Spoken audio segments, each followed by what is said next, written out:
It's ready!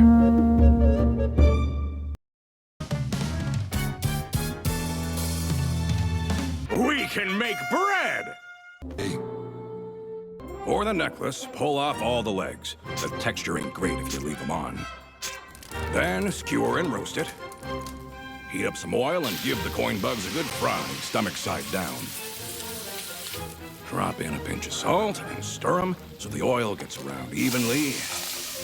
There. Flip them spine side up so they look pretty.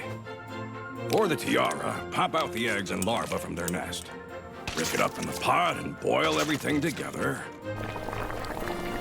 Spoon it into a jar, and it's ready.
It's ready!